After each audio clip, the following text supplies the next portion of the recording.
All right. So before jumping into the topic of today, which is why we wear costumes, it's extremely necessary to establish what I mean by costumes. Costumes is simply being inauthentic or fake. And I say costume because clearly we wear a mask or a facade for whatever reason. It could be to please someone, it could be to save yourself from something, it could be an embarrassment or a genuine life-saving situation.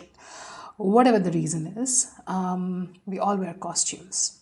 And it's a pretty interesting thing which I've learned lately, because when I became aware of the costumes I'm wearing, I started asking, why am I wearing those? And who made me wear those, because it's not necessarily conscious choice in a lot of cases, in most cases actually. So that is what I mean by costume today, and that's what we're going to discuss. That's what we're going to discuss through the story of Emma. Let us talk about costumes today. What I call costume is what people could call masks, facades, a character that people put out front. Whatever you want to name it, let's talk about it. And let's talk about it through the story of a girl. We'll call her Emma. As a young child, Emma was this bulldozer of a person who knew what she wanted and was not shy to ask for it.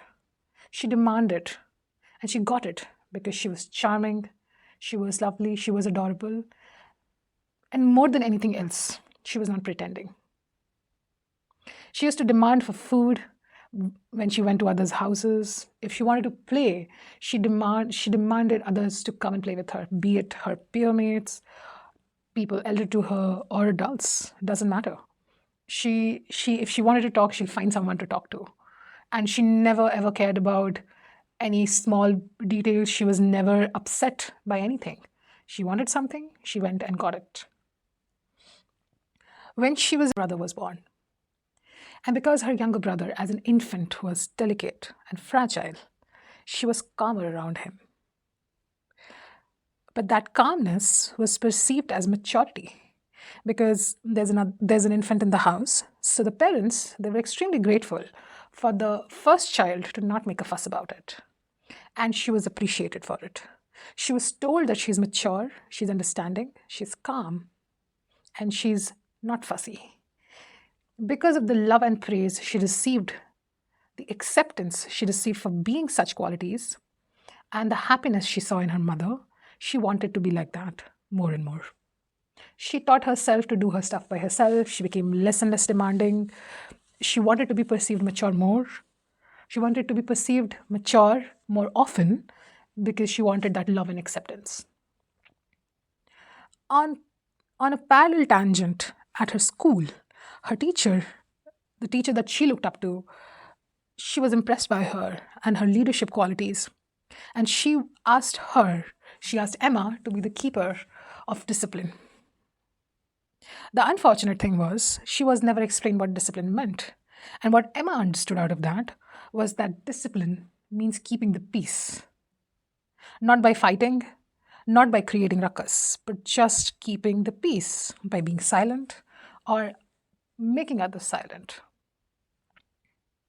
This is relevant because the amalgamation of this was that Emma was taught that being silent is good. Unknowingly, she wore her first costume here, perhaps.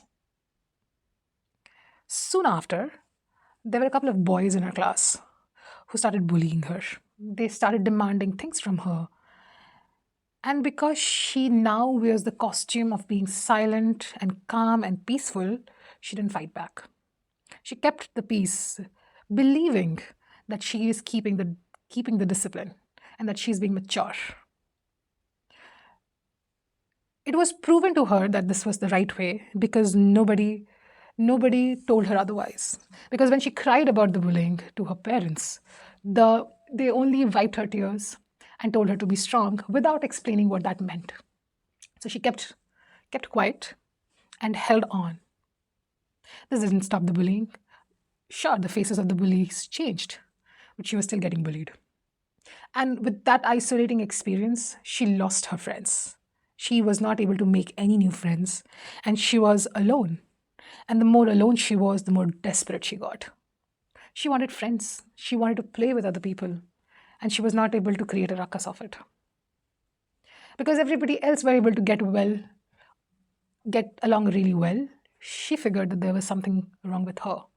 And she decided, unknowingly, to wear the second costume of being agreeable and of copying other people to be accepted. She made few friends after that, but none of them stuck. But because now she was shy and scared and so desperate to keep the peace, she didn't utter a single word. Back at home, during conflicts between the parents, she somehow became the peacemaker.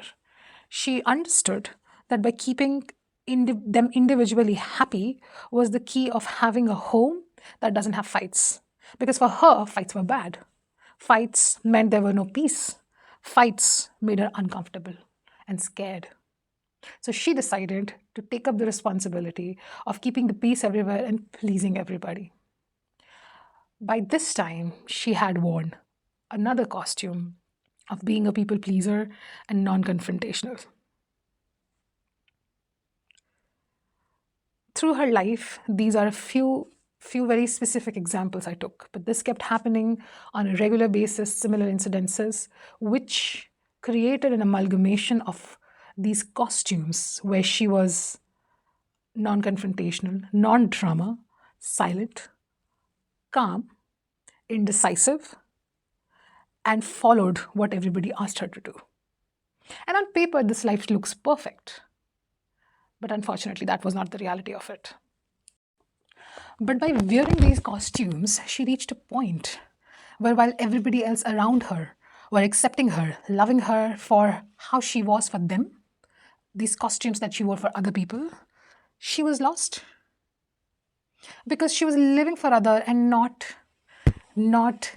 in a kind way. She was living for others by sacrificing herself, her own essence. She was lost. She was lost in her relationships. She was lost in her career. She was lost in herself. And that kind of feeling of loss is there because of all these costumes that she wore to please other people, to, to be accepted, to be loved. It's like asking a lion to become a pet for you so that he's accepted in that society. That's not who he is. That's not his essence. And that's why she was lost. Of course, she had this realization now that she's in future, in present. But at that time, in past, she just knew she was lost and she was confused about it. Because why would she be lost? She has what she wants. She wanted love and acceptance, and she got it by being pleasing, by being agreeable, by being nice, by being non confrontational. But why was she still feeling like this love is not there? There was a storm within her, and she was really confused about it. And amidst this confusion came Robert. While everybody else around her was like this monochrome, hazy faces, Robert was a well defined ball of bright colors. I say that analogy because everybody else seemed inconsequential, not because they were good or bad, but because they didn't look solid. It's like looking at the world with having a power in your eyes and not wearing glasses. Robert was like looking through glasses which corrected your eyesight. In hindsight, what attracted her towards Robert was the fact that he was carrying around his truth without any filter. He was himself, he practiced what he preached, and he looked like he was on the way of uncovering what he needs to do. Because Emma didn't feel any value from any aspect of her life, and it looked like Robert has it, or at least he's trying to go towards it. She was attracted to him and she decided to follow him. And that was the best fucking decision in her life. With the clarity of Robert, what happened with her was she was put in extremely uncomfortable situations. Situations that she was running from, situations for which she wore costumes so that she's able to face them. She's able to ignore them. She's able to run away from them. By being meek, by being indecisive, she can claim that this is not her thing, when in reality, she is a bulldozer of a person. And by being in this uncomfortable situations that she was put in because of Robert, she had to accept that. She had to see the flaws and the temporariness and the illusion of the costumes she wore through the years. But the more and more she tried to shed these costumes, the people who were benefiting from these costumes, the people for whom she wore these costumes for, started hating the process. They didn't like that she was letting go of the costume because perhaps they are wearing costumes themselves and they cannot see someone else leave it because it puts them in spotlight. The more and more she was working towards shredding these costumes, the more people around her became agitated. And the more they started pushing her into a corner of wearing the costumes again. But for the first time in her life, Emma had clarity about something, and that was sticking it out with Robert and walking the path that he was walking together with him, which was the best fucking decision because when she was fully backed into the corner for trying to let go of her costume, she was forced into a position where she had to either become her meek self, wear the costume and more tightly this time around, or shred those and let the bulldozer person out. And she decided to let the bulldozer person out. And I have to tell you, it was the most freeing thing she could have ever done.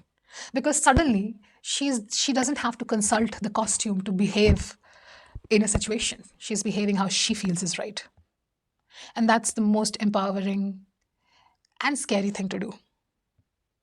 She was able to let go of the costume because of the situation. But now in future, she realizes that one of the reasons for letting go of the costume was realizing the freedom wearing no costume offers. Wearing no costumes means you're fully in your essence. The point of this video is to make you think about the costumes you're wearing and why. And go a step further and see if wearing that costume is making your life happier.